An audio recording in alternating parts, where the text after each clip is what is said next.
Hello guys, আসসালামু আলাইকুম। Welcome to my new video. আজকে আপনাদের কাছে শেয়ার করব চুই ঝাল দিয়ে গরুর মাংসে কালা ভুনা রেসিপি। এই জন্য প্রথমে নিয়েছি আমি গরুর মাংস রেগুলার সাইজ করে কেটে নিয়েছি, কেটে পরিষ্কার করে ধুয়ে নিয়েছি। এবার এর মধ্যে আমি দিয়ে নিব এক এক করে এর মশলাগুলো। ছোট করে কেটে রাখা চুই ঝাল আমি আস্ত রসুন নিয়েছি, এরপর আছে শুকনা মরিচ, আদা রসুন বাটা, আর পেঁয়াজ বেরেস্তা, এরপর আছে পেঁয়াজ কুচি এবং কিছু আস্ত মশলা। এর মধ্যে আছে 2টা তেজপাতা এবং আছে জিরা, এর সাথে আছে এলাচ, দারচিনি এবং কিছু কালো গোলমরিচ। এরপর এক এক করে আমি মাংসেতে সব মশলাগুলো দিয়ে দিব। আমি প্রথমে দিয়ে নিচ্ছি পেঁয়াজ কুচি, এরপর দিয়ে নেব পেঁয়াজ বেরেস্তা, এরপর আমি দিয়ে নিব আস্ত মশলাগুলো সবগুলোই আমি একসাথে ঢেলে নিব। এরপর দিয়ে দিব শুকনা মরিচগুলো আমি যতটুকু নিয়েছি পুরোটুকু দিয়ে নিয়েছি এবং আদা রসুন বাটা পরিমাণ মতো। এরপর আমি ছোট করে কেটে রাখা চুই ঝালগুলো দিয়ে দিব এক এক করে। আমি আমার অনুযায়ী ছোট করে কেটে নিয়েছি, আপনারা আপনাদের অনুযায়ী ছোট বড় করে কেটে নিতে পারেন। এরপর আমি এর মধ্যে গুঁড়া মশলা দিয়ে দিব। প্রথমে দিয়ে নিচ্ছি হলুদ গুঁড়ো আমি দিয়ে নিয়েছি আমার আন্দাজ মতো 1 চামচে একটু বেশি।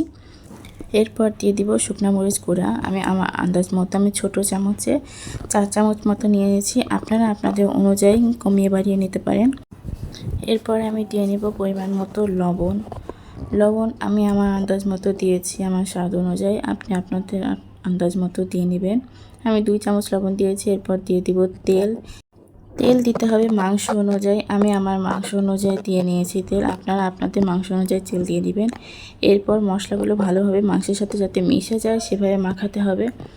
আমি সব মশলাগুলো একসাথে ভালো করে মাংসের সাথে মিশিয়ে নিচ্ছি। আমার মেশানো শেষ, আমার ভালোভাবে মাখানো শেষ। এরপর আমি এটাতে কিছুক্ষণ রেস্টে রেখে চুলায় দিয়ে দিব।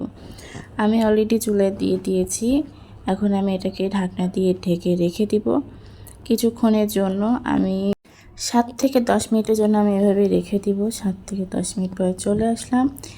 এখন এটাকে আমি ভালোভাবে আরেকবার নেড়ে নিব যাতে ভালোভাবে আবার মিশে যায় মাংসগুলো। আমি ভালোভাবে নেড়ে নিচ্ছি। এখন আমি ভালো করে আবার ঢাকনা দিয়ে রেখে দিব যাতে মাংস থেকে পানি ছাড়া শুরু করে। আমি কিছুক্ষণের জন্য রেখে দিয়েছিলাম। অলরেডি দেখছেন মাংস থেকে পানি ছেড়ে দিয়েছে। এখন আমি আবার ভালোভাবে মিশিয়ে নেব যাতে নিচে লেগে না যায়। নিচে লেগে গেলে মাংসের স্বাদটা খেতে ভালো লাগবে না, ভালো আসবে না, পোড়া পোড়া লাগতে পারে। এই জন্য ভালোভাবে মিশিয়ে নিয়েছি এবং এতে আমি কিছু পরিমাণে পানি দিয়েছি, হাফ কাপের একদমই কম ফুটন্ত গরম পানি দিয়েছি যাতে মাংসগুলো আরেকটু ভালোভাবে সেদ্ধ হয়। আমি এখন মাংসগুলোকে পানির সাথে ভালোভাবে মিশিয়ে নিব। এরপর আমি এটাকে ভালোভাবে মেশানো শেষে আবার ঢাকনা দিয়ে রেখে দেব 10 থেকে 12 মিনিটের জন্য। 10 থেকে 12 মিনিট পর দেখছেন পানিগুলো শুকিয়ে গিয়েছে। এর মধ্যে আমার মাংসগুলো অনেকটাই সিদ্ধ হয়ে গেছে। মাঝে আমি আরেকবার পানি দিয়েছিলাম, সেটা আপনাকে আর দেখালাম না। আর আপনারা যেভাবে মাংস খেতে পছন্দ করেন সেভাবে সিদ্ধ করে নেবেন। আমি যেহেতু একটু বেশি মাংস নরম খেতে পছন্দ করি সেহেতু ভালোভাবে সিদ্ধ করে নিয়েছি। আমার সিদ্ধ করা শেষ, আমার মাংসটা সিদ্ধ হয়ে গেছে।